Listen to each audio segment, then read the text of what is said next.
Finally मला आज समजलं होतं की Instagramवरती व्हायरल बिमारी इतकी का बरं ट्रेंडिंगमध्ये आहे.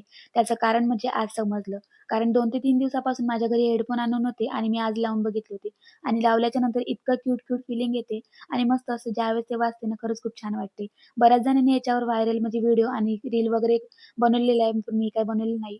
कारण माझ्याकडे त्यावेळेस म्हणजे होते नाही, आता आहे, पण मी काही बनवणार नाहीये. कारण ती खूप जास्त आता बकवास वाटत आहे. आणि नंतर मी माझ्यासाठी पण हेडफोन आले होते, कारण आता कानाला रुमाल बांधणे ही थोडी ओल्ड फॅशन झालेली आहे. आता बऱ्याच अशा वस्तू होत्या जे की मी आणल्या होत्या. त्याचा लाँग व्हिडिओ मी YouTubeला शेअर केलाय. जर तुम्ही असाल YouTubeला तर नक्की जाऊन बघा व्हिडिओ आणि आवडल्यास नक्की सबस्क्राईब आणि लाईक करा. आणि थंडी खूप जास्त वाढली आहे, त्यामुळे मुलांसाठी हेल्दी लाडू म्हणजे शेंगदाणे आणि गुळाचे इथे बनवायला घेतले होते.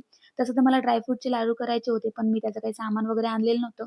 आता 15 दिवसाच्या नंतर मी ते पण घेऊन येणार आहे आणि त्याचे पण लाडू बनवीन.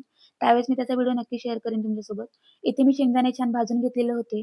आता मी काही बनवायचं म्हटलं का माझी पिल्लू माझ्या मागे-मागे असते आणि जोपर्यंत बनवत नाही तोपर्यंत ती माझा पिच्छा सोडत नाही अजिबातच. पिल्लूचं इकडे माझं बनवणं चालू होतं, पण पिल्लूचं खाणं चालू होतं.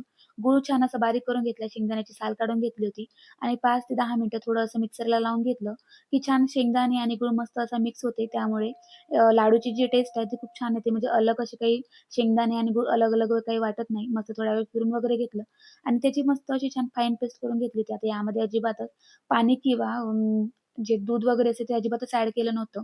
कारण त्याने फुली लवकर चढते आणि असे जर केले बिना पाण्याने आणि दुधाने तर म्हणजे 15 दिवस आरामात टिकते. आता लाडू करायला घेतल्याच्या नंतर याने पटकन असा तवा मारून घेतला होता मुलांनी. माझे लाडू तयार झालेले होते. नंतर याला छान एका कंटेनरमध्ये भरून ठेवलेले होते आणि दिवसभरामध्ये व्हिडिओ बनवून खूप जास्त थकले आणि असाच चला आजचा दिवस होता. चला मग